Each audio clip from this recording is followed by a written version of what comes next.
Good afternoon, and Foggy from Foggy, Houston. Randy Price, Matt Price, the Price Group here for our scheduled webinar today, Cybersecurity Threats and Defenses. Pertinent topic, especially if you have a cell phone, a computer, and who doesn't. So let's get right started to make the best use of everyone's time. Who are we? We are the Price Group here in Houston. Several folks with us today, and we'll have some time for questions. If you do have questions, email Matt Price. It's matt.price@stewardpartners.com. But we're a family-owned and operated firm specializing in, if you will, holistic wealth management. Also, everything related to retirement. We follow a fiduciary standard. 90% plus of our clients actually are retired. And this is part of our value added series where we talk about things to help you in your everyday life that have a tangent to, if you will, wealth planning and investments, but aren't entirely related. I've heard this seminar before, this webinar, and you're in for a real treat here this afternoon. But going on, who are we? We've been very fortunate and blessed to receive some accolades from some various sources. This is all that we do, and some of the team's success we think comes from the fact that we are process driven, and as we mentioned before, follow a fiduciary standard, putting the best interest of the client first. So we'll have a few remarks toward the end of the presentation. But we're very pleased today's speaker, James Morrison. I've heard James before. Again, I think you will walk away perhaps a tad bit scared, but a whole lot better informed than where you are.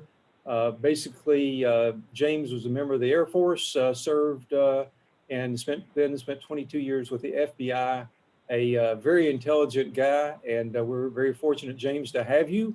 Welcome to the Price Group, and thank you again for being with us this afternoon. All right, thank you very much. And let me go ahead and fire up my slides. All right. So as introduced, my name's James Morrison. Was for 22 years a cybersecurity expert, computer scientist on the cyber squads here in the Houston office. Spent 8 years here, 14 in Albuquerque prior to that. And then 8 years in the Air Force. Been doing technology a long time. I won't say I'm a Houston native, but I got here as soon as my mom brought me when I was very little. So this is home for me, and I've been very focused on helping protect small and medium businesses, as well as people that are being victimized, which is often children and senior citizens in the world that we live in. So what I'm going to talk about today, and I think Randy kind of hits it on the head, is I'm going to give you some what the threat is, what people are, how they're going to focus on you, how they're going to try to separate you from your money, and try to give you some concrete steps on how to protect yourself. That's my goal. I also do this on the side. So if you have any other groups, I kind of throw out this is my byline. I do this for nonprofits as well as small businesses. I'm actually part of a startup here in the Houston area trying to help small and medium businesses protect themselves from cyber threat. So if you know any businesses that are looking there, please reach out and we can have a talk about that. A couple of years ago, 2019, the director got up in front of the largest cybersecurity conference in the United States, RSA, and somebody asked him, what's the FBI going to do about this cyber threat? And he really hit the nail on the head when he said that this is bigger than the FBI. This is bigger than the government. It's actually even bigger than any particular country in the world. And I'll show you some numbers showing how big this cyber threat really is. We have to start talking about this, and we have to start having good conversations around cybersecurity. And if you noticed how I address this, computer security, because this isn't going to be high tech. I'm going to talk to you about stuff you can do right now to protect yourself. Somebody's raising their hand, John. If you'd like to along the way, it might be easier. If you have a question, just type it into the Q&A or into the chat. I'll keep an eye on that and then answer it as I go. That might be a little easier rather than stopping and starting with the raising the hand. Is that cool? So just type that into the Q&A. So what the FBI has been concentrating on reducing the dark marketplaces. A couple weeks ago, the FBI took down one of the largest dark marketplaces where stuff is being sold on the underground. In the Houston area, we had 41 computer cyber agents to work around 8 million people from the border, Beaumont, all the way down to Brownsville. It's a huge, huge area. And so as hard as we work to try to protect every person in that area, it became impossible. So that's why in my last 3 years in the Bureau, I reached out and did a lot of this outreach to different agencies, different groups, and that's what has brought me here to y'all today. With COVID, we saw a huge rise in the number of scams, the number of robocalls, text, emails around the stimulus payments. As more stimulus payments are being processed by the government, that will continue. Fraudsters are going to look for any way to try to get you to get your money sooner. They're going to try any way to try to get you a vaccine sooner, and we have to be patient. We have to, if you get a phone call that says, "Hey, I can get you a vaccine tomorrow, pay me $500," be cautious, right? It's the old mantra that if something's too good to be true, it probably is absolutely correct right now. There's a lot of that going on. We're seeing it as we enter into tax season. You're going to see a lot of people, offering you easy ways to get your tax payments sooner. Well, deal with reputable companies. Deal with companies that you've dealt with before. Talk to Randy and Matt and find out who they might suggest for tax preparation, stuff like that. But be very cognizant that there are a lot of groups out there, a lot of criminals out there trying to separate you from the money and trying to find ways to get you to give them some money in order to get something else. We're going to talk about identity theft as well. Identity theft is a big vulnerability that we see day in and day out. COVID was a life changer, right? I mean, as like I said, I'm here in the Houston area. My stepson was in high school his senior year last year, and on March 12th, March 13th, they shut him down. And so it's had a dramatic impact on our lives. What's also interesting was that, we used to say this in the cybersecurity world, is that no crisis will ever go unpunished. When Tropical Storm Imelda came through the Houston area a few years ago now, it did a lot of damage in the Beaumont area and the Golden Triangle. And we saw phishing scams and phone scams rise about 300% in that area alone. Areas that are affected by crises, affected by disasters, will often be targeted by criminals because they figure that people are going to be distracted and they're more likely to pay for those scams. So right now, we are 3 times more likely to click on a pandemic-related phishing scam than we were 2 years ago or even a year ago. Be aware of that. I can create a web page right now. I can go on my side computer and create a web page and send out an email for you to answer, and people will click on it. I can create a video and put a video up on YouTube and send that link out, and people will click on it to look at it. I will send copies of the slides to Matt or Randy upon their request, and then y'all can reach out to them. That gives them an opportunity to talk to you and find out, some feedback as well. So be aware that with COVID, around the COVID's pandemic, there's a lot of enhanced scams, enhanced phishing. We need to be more aware. A lot of us are still working from home, and because of that, the bad guys are looking at home workers as an opportunity to get into these corporate networks. So you are now an extended connection into your corporate world or even into your financial world. My brother-in-law, who's remarried, called me about 6 months ago and said that his new in-laws had lost control of their email account. And what had happened is that they had used the same password on their email account that they had used on an MGM Grand account that had been exploited. And that bad guy was able to get into their email account, and in their email account, they had all of their folders for their last 10 years of tax returns and their last 5 years of financial transactions with their financial advisor. They had all of this stuff very well organized, but in there, this person, once they gained access to their email, they were able to open up those emails and find their social security number. They were able to find their income tax return for last year and then use their AGI to file a new income tax return this year. So be very, very cautious that if you lose control of your email, there are vulnerabilities there. So storing all that information in email is probably not a good idea in today's world. And we'll talk about phishing. We're going to talk about all of that as we go forward. So why is it a big thing? So the target attack of 2013 started to see a change of the way cyber criminals operated. Financial motivation became much more of the reality. And today, fully 80 to 90% of cybercrime is financially motivated. Prior to that, we were always talking about things like Russia, China, Iran, and these nation states. But now cyber criminals are operating out of countries all around the world, and they are somewhat protected from our laws because of that. Countries like Nigeria, India, Pakistan, Vietnam, Mexico, we're even seeing the drug cartels getting involved in cybercrime because cybercrime is more lucrative right now than the international drug trade. And the odds of you getting caught are lower than getting caught moving drugs. So cybercrime is growing at this rapid pace.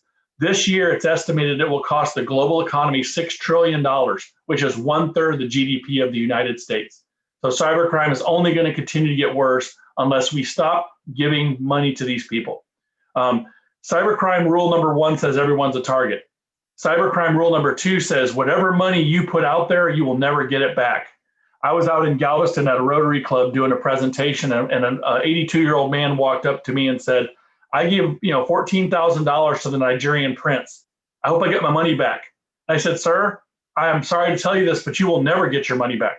That money has moved through the banks so fast that it's impossible. There is one caveat to that. If you transfer money to someone and you have to transfer it through bank transfer, if you do it and you realize within the first 24 hours that it was an illegitimate transfer, the bank can stop that transfer. But if you send cash, if you send a check or something like that, the odds of stopping that transaction are very, very low. So please be aware, that's just the nature of the world we live in. Money moves fast and the odds of them getting caught are very low. The first thing that we have to realize is that the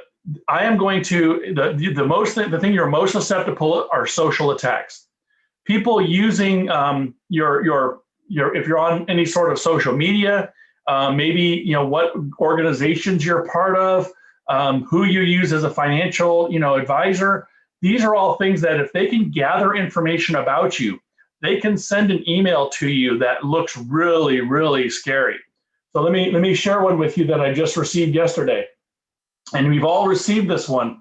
It said, Amazon, your payment didn't process. Your Amazon Prime is getting ready to be suspended. Please click on this email and set this right and put in the correct, and it looked decent until I started really looking at the email and I recognized that this was a fake email. We all receive those.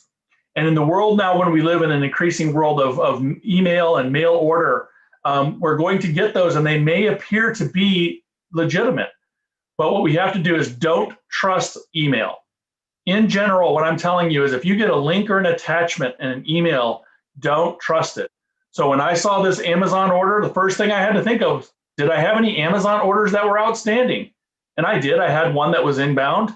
And so I went into my Amazon account through my normal access. I logged in through my web page and I checked the status of my order and it said there was no problems.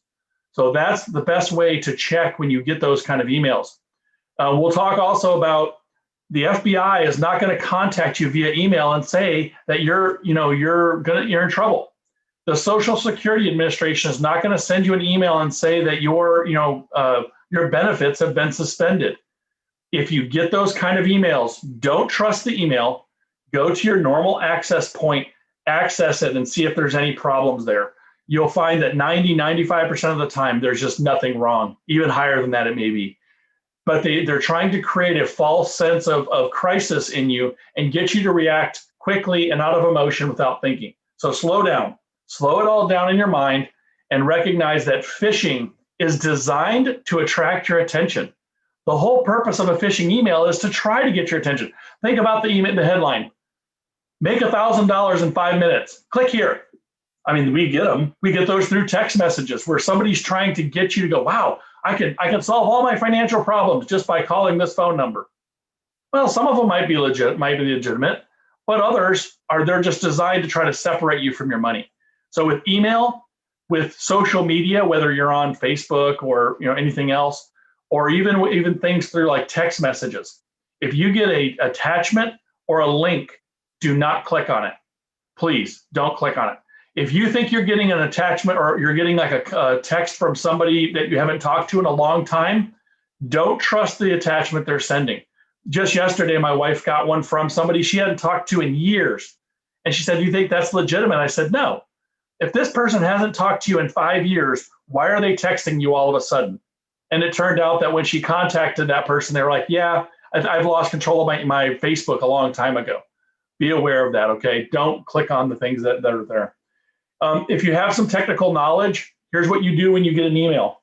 You move your mouse over the from line and actually look at the email address of that from line. So I was going to look for that one that I got from Amazon that I just knew was going to be legitimate, right? And when I looked at it, the email address was a whole bunch of letters and numbers at azon.com.au. That's not Amazon.com. By looking at the email address, I knew that was an illegitimate send. So the first thing you want to do is check that. The second thing is be aware of is that any web page you go to could be illegitimate. So it's important to make sure you're going to a known good site. So if you want to go to, let's say, Amazon.com, I know Amazon.com's website by the top of my head, but there's some of them that aren't so easy. So what you do is you go to your favorite search engine and you search for that company. Now, when you do the search, don't choose the first option. Here's why. The first option is an advertisement. The first option is actually somebody has paid to be put to the top of that list. And it may not necessarily be true. Last year, when I was renewing the registration on my car, I couldn't remember what the registration site was. So I typed in Texas MVD. The first site said, "Renew your car registration" in big bold letters. But it was a third party and they were going to charge me $40 to actually renew my registration. $40 on top of the $75 or $80 that I would normally be charged. So be aware, and it usually will say at the beginning, advertisement. Be aware of that advertisement. Let's see, answer that. So, so telemarketers will often get a phone number and they will ask for a name. Now, what they'll do is they'll say, they may have a name, Christopher, but when you say, "Oh, I'm sorry, I'm not Christopher," they'll turn it around and ask you what your name is, or they'll come back and they'll say, "Oh, well, no, can I talk to you about, whatever, renewing your car registration or your car, warranty?" What I typically say is, "Sorry, there's no Christopher here." As soon as they start turning the conversation and they want to talk to me, I'm like, "Sorry, I'm busy." I move on, and I'm very, very nice about it. Or if I hear a phone call and I start to hear it go into an automatic robotic call, hang it up. I'm done with it. I don't talk to robocalls, and that's just my thing. So, so someone said blocking the sender. It doesn't help. Here's why. Those numbers that you receive are often random. The number that you see on your caller ID isn't really the phone number of the phone that was calling you. A couple of years ago, I received a phone call and I looked at the number and I was like, "Wow, that number seems familiar." It was my number. I literally got a phone call from myself, or at least that's what was reported to my caller ID, and it was spoofing my caller ID. If you want to block some of those spam calls, couple ideas. One, check with your phone company, especially if you're on a cell phone company. Verizon now, I'm on Verizon, they block a number of those calls that have already been identified as spam. In addition, there are some phone apps out there like I think it's called RoboKiller, that will kill those robocalls and actually tie them up. But go out and do a search for how to block those robocalls. Manually blocking those calls won't do anything for you. The way you can block them, though, is through some of those apps. So be aware that there are some ways out there to do that. So websites can be illegitimate. So if you're going to a website that you've not gone to before, double check to make sure that website is still a good website.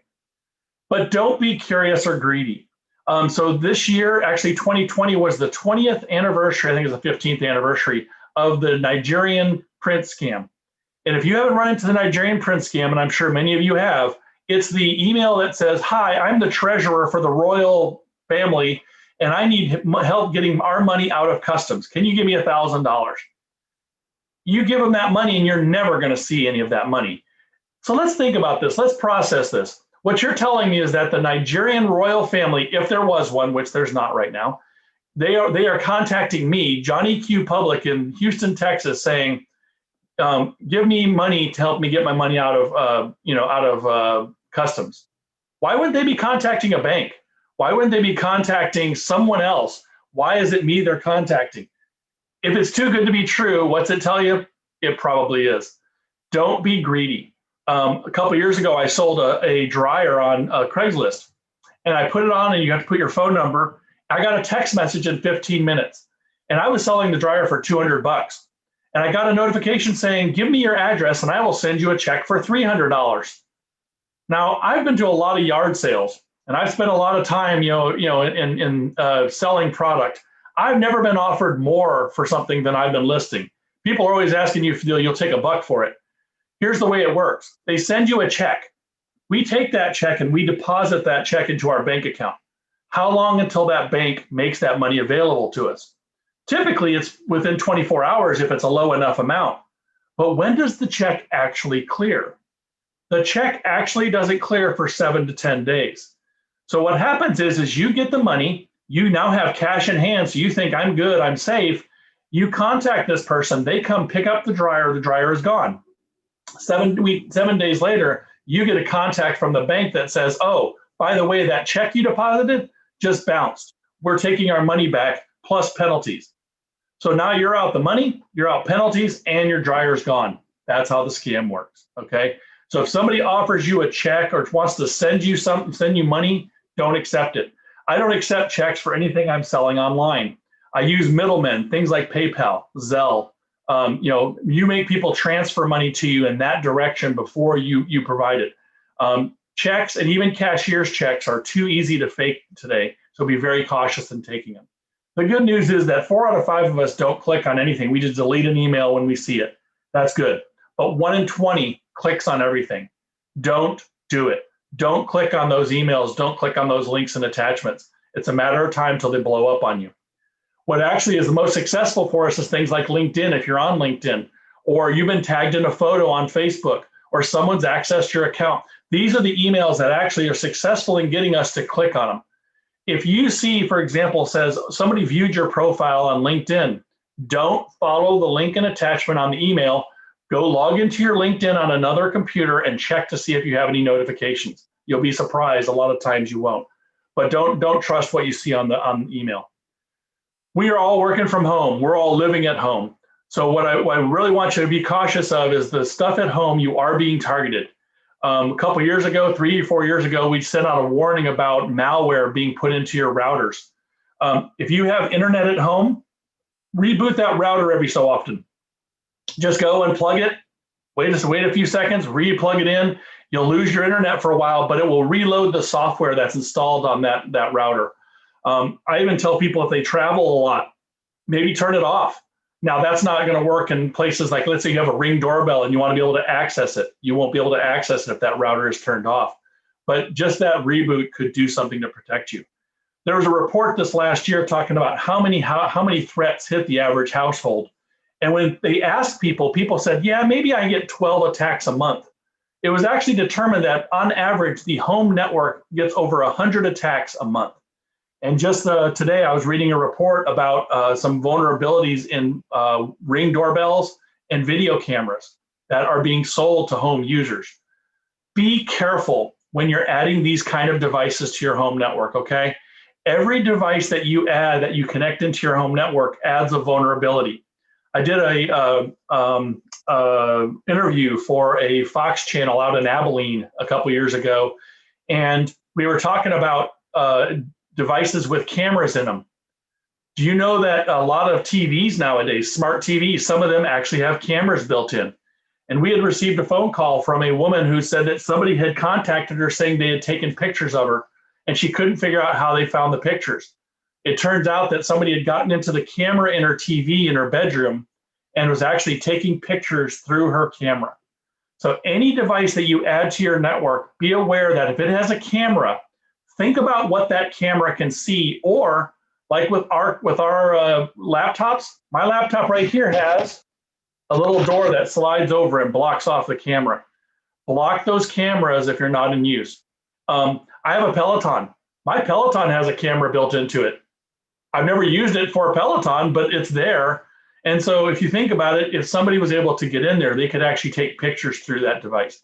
So be aware of them. Think about it. Think about how that camera's aligned and what somebody could see. I also want you to be very cautious about the devices that listen to us, things like Google Home. These devices actually record conversations that you have near that device. And both Amazon and Google have admitted to this. So if you're in front of it, if you're around one of those devices and you're talking about something like this is a great story. A few years ago, my wife and I were talking about a brown jacket. And she was like, you really need to get a brown jacket. And I was like, yeah, we talked about it for a little while. And I didn't realize we were right next to our Alexa. The next time I logged into Facebook, guess what appears up as my advertisements? Brown jackets. Google, Amazon, Facebook, all of them, they sell that information that they are gathering through those devices for advertising purposes, and it's legal. You can't, that's legal. That information can be sold between those companies. If you don't believe me, stand in front of your device, tell it to turn itself off, and then have a conversation about a trip to Portugal. And then after about 30 minutes, go onto a computer on your network and see if you don't start getting advertisements for Portugal. It's just the nature of how things work. And it's the way data is being stored and saved. As you add these devices to your network, they add some vulnerabilities, they add some threat. I tell people what you should do with things like Ring doorbells. We've seen, garage door openers, all of these, is you want to get a separate network for those devices versus your computers and your other devices. If you don't know how to set that up, you can actually have a teenager come over and they'll show you how to do it. Or somebody can watch a YouTube video and show you, how to set up those networks. But you want to have a separate network for your Ring doorbells and those devices that you do for your computers. It's just the nature of the warnings. Your phone is a big target right now. Okay, so if you have a smartphone, whether it's Google, whether it's Android or Apple, both of them have vulnerabilities. Be careful what apps you download. The apps you download are the easiest way for me to get something malicious onto your phone. So if you're looking at downloading an app and you're read through the reviews, take a look to see how many reviews there are. If it's like a banking app, let's say you're downloading a Wells Fargo banking app, there should be hundreds and hundreds of reviews. If you see 5 reviews on a Wells Fargo app, you might actually be downloading the wrong app. So be aware of that, okay? The logo isn't enough for me to determine that that's the right app. So be careful what you download. Also, your phone is a computer. So if you click on an email that's malicious or you click on a text message that's malicious, you can infect your phone with bad software that can do damage to you. So please be aware. USB devices. Don't pick up strange USB devices and put them in your computer, right? We talk about that all the time. But people will do it. They'll go to a trade show or something and they'll find this really cool USB device that they picked up at some trade show and they'll bring it back and they'll plug it into their computer. I can put malicious software onto a USB device so that when you plug it into your a computer, it downloads that virus onto your computer. You need a USB device, don't be cheap. Go to Apple, go to Walmart, go to Amazon, buy one. Don't just pick one up and use it that you got for free. Let's talk quickly about passwords. Passwords are the easiest way for me to break into your stuff. It's just the nature of it. And once I break into like your phone, let's say I'm able to get something on your phone, I'm going to go and look to see if you've got any files in your notebook. And I can tell you there's a lot of people that store passwords in the notes on their phone. It's not a safe place to store it.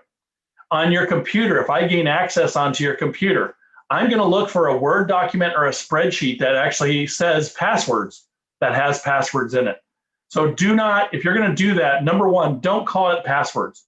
That makes my search really easy. And the second thing is put a password on it. Office 365 has a password built into it.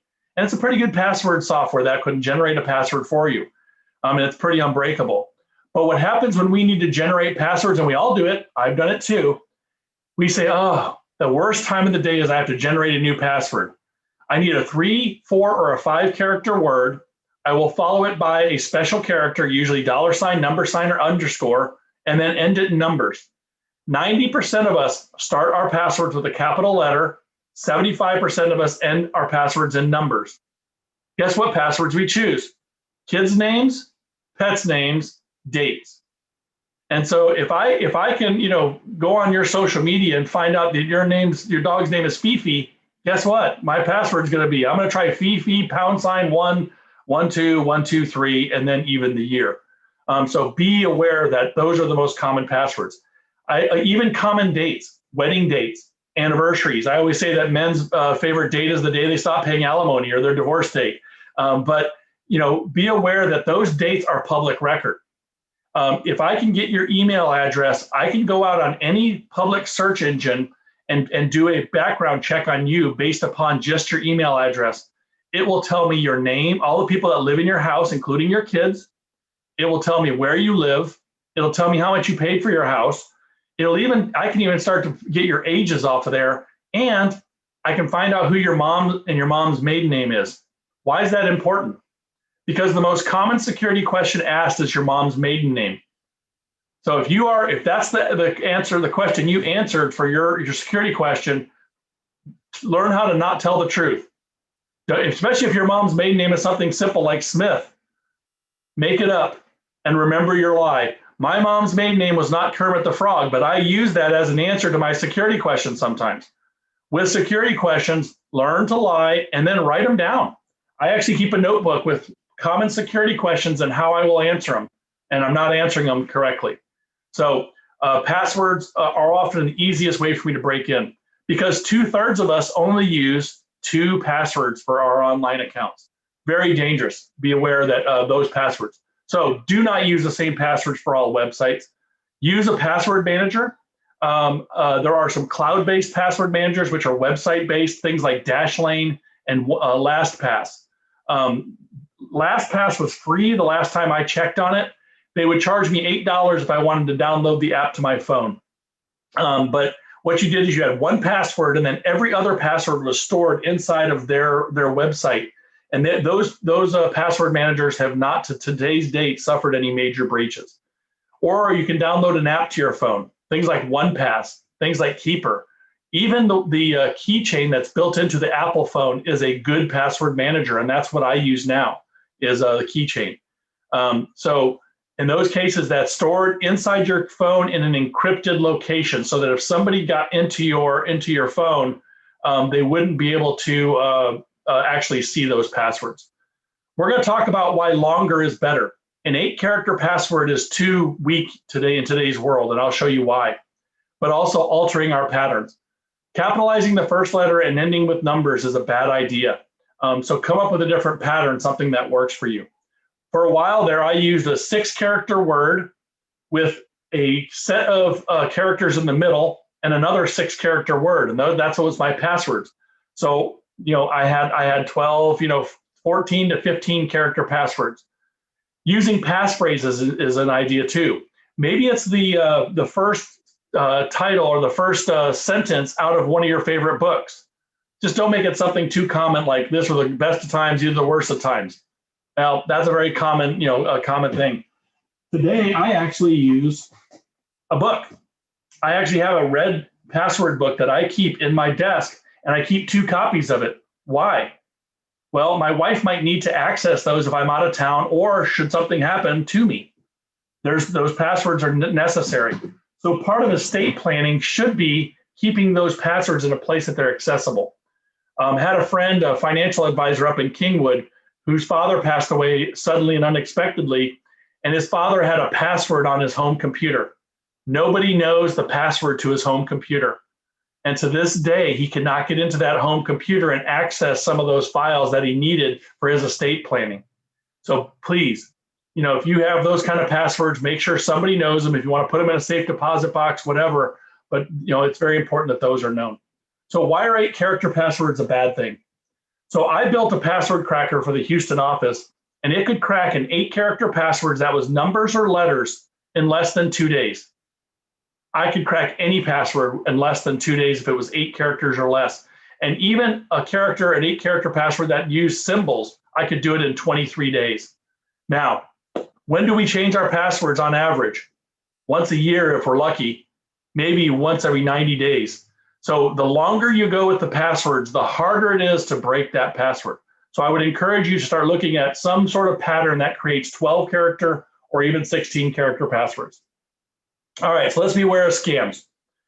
The most common scams we've seen over the last years have been threatening calls from the IRS, FBI, Social Security, COVID scams, weak, insurance, healthcare, and debt scams, tax fraud, bank fraud. These are all the scams they are looking at, but they all have the same thing in common. Let's go back. They have the same thing in common. They are going to try to create a false sense of crisis in order to get you to respond to them. Let's think about the family member in peril scam. You get a phone call. This is Nurse, Ratchet from, Memorial Hermann. Your son has been in a car crash and we need his information. Whoa. I mean, it's every parent's worst nightmare.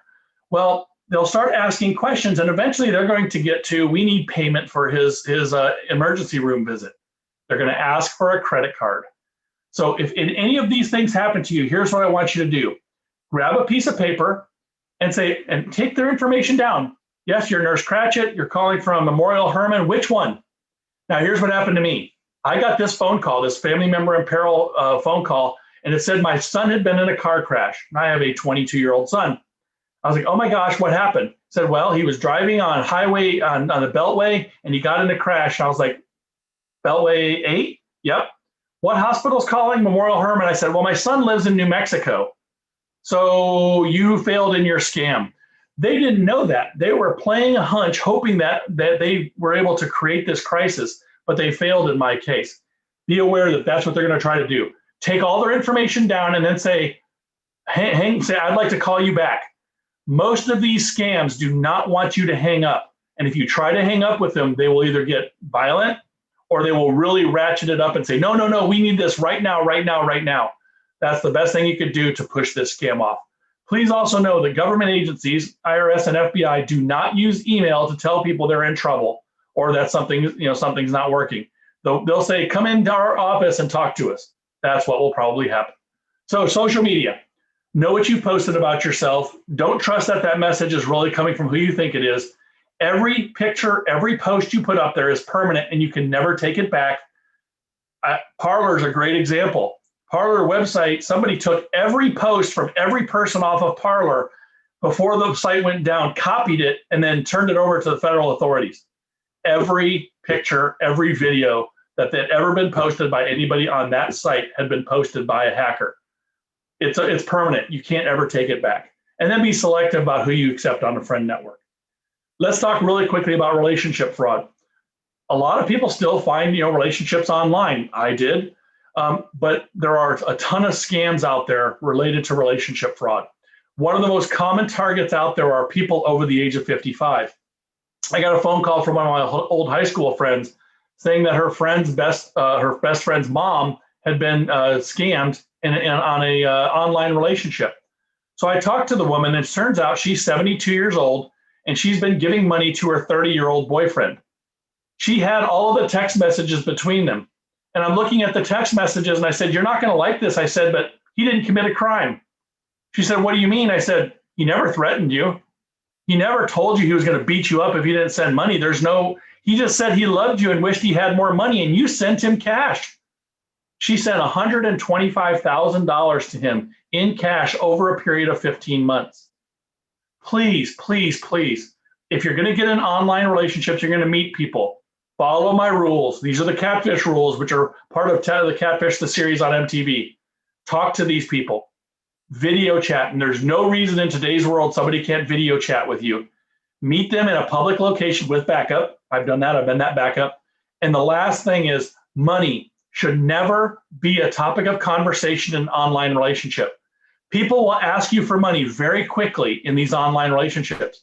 And women are often targeted where somebody will say, and it's without fail, they will get connected up with some guy who's a widower living outside the United States. Usually he's, I've seen Peace Corps, I've seen Doctors Without Borders, I've seen military, and they just wish they could get back to see their kid. Could you loan me some money and I'll pay you back? No, the answer is no. Don't fall for sob stories in online dating, okay? Money should never be that topic of conversation.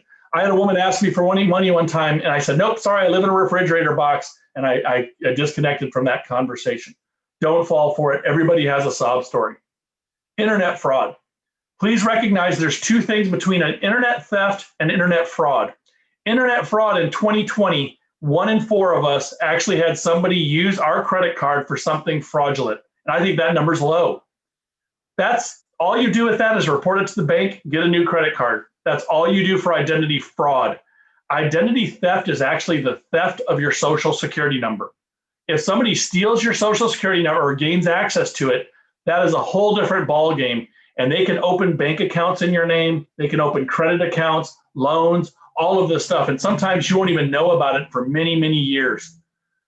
Children are one of the most common targets because children's social security numbers are actually called virgin numbers on the internet.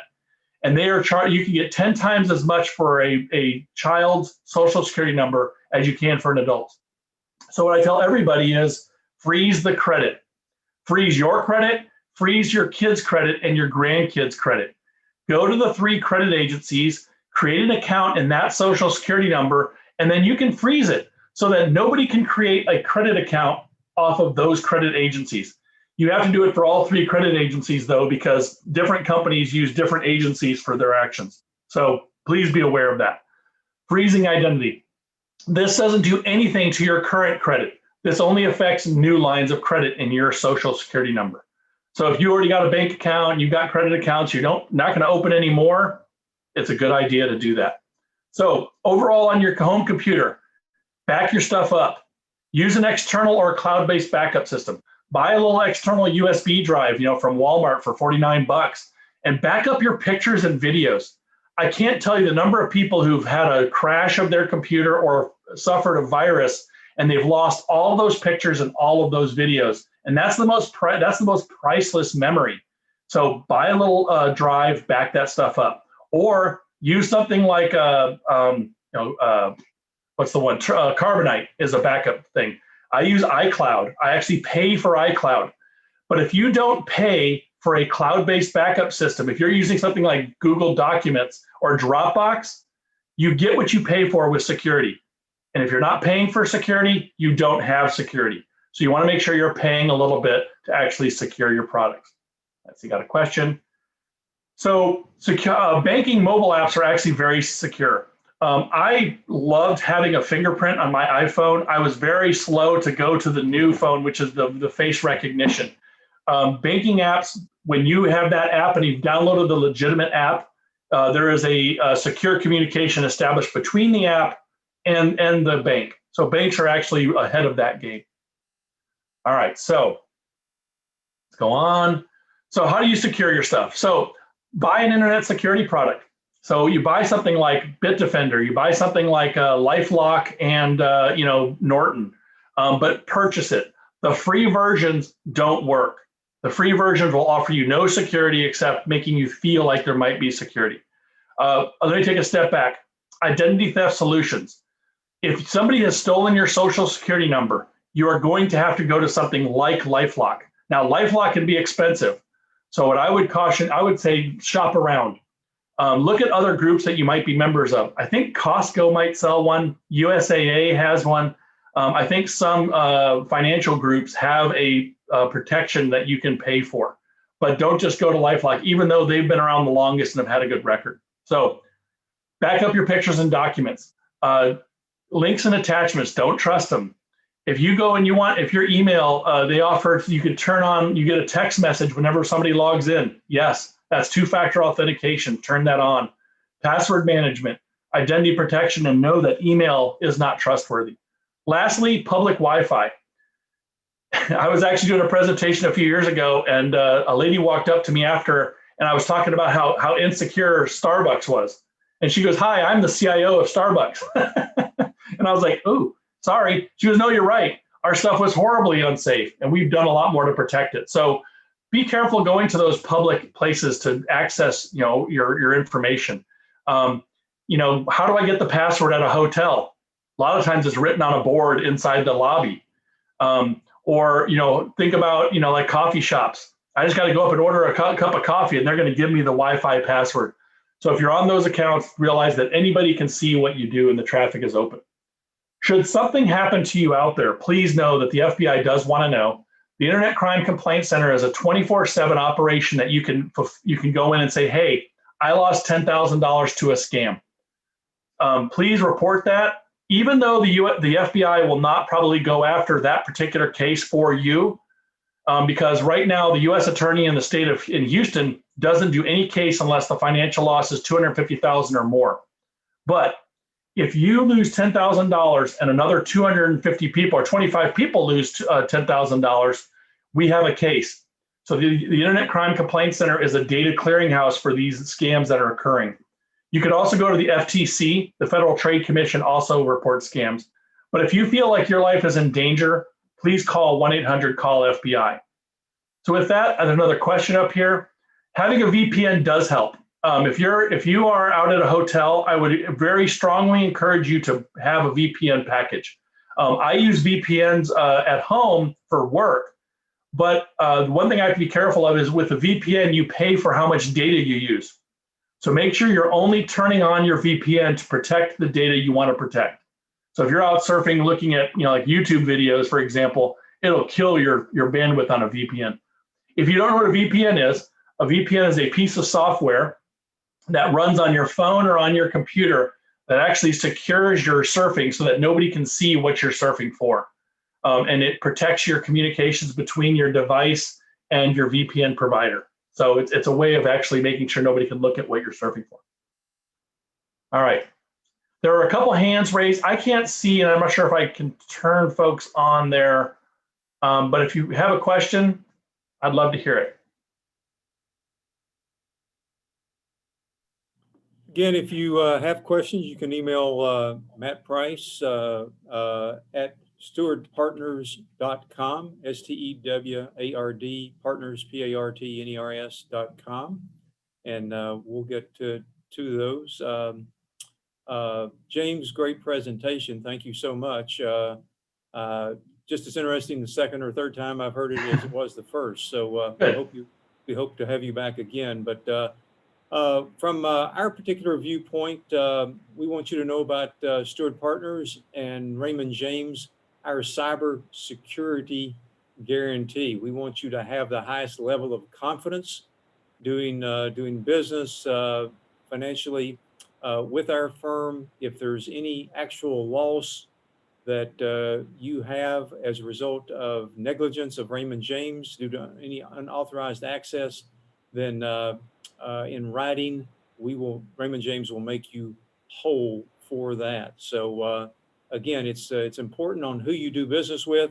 It's important to know what your risk, what your protection is. We think this is the only cybersecurity guarantee that we're aware of in the industry. Matt, do we have any further questions? No other questions have come through yet. If so, like we said, shoot me an email and we'll get James to answer those. Thought it'd be helpful. We have a number of clients on the phone, a few people who are not clients as well. Always good to review what we think our process is and how it differentiates us from other people that are doing the same thing we are.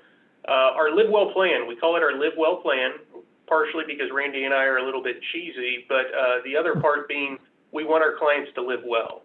And we think there are a lot of people in the city of Houston that do a good job helping people get close to retirement, manage their stocks, their bonds, their mutual funds, whatever it is. But having a game plan in place, we think really is the value add for that.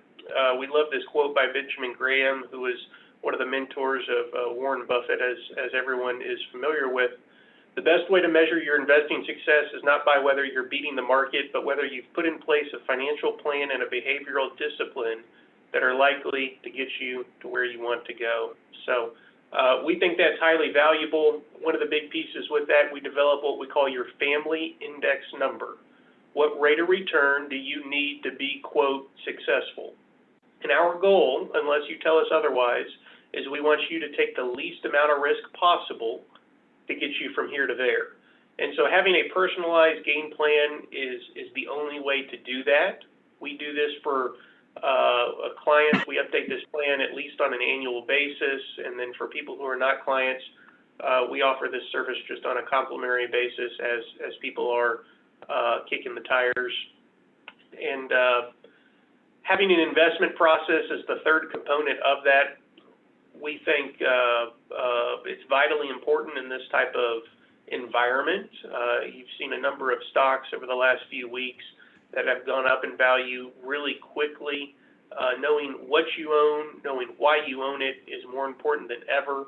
And bottom line is this: discipline and income generation are at the core of what we do for clients.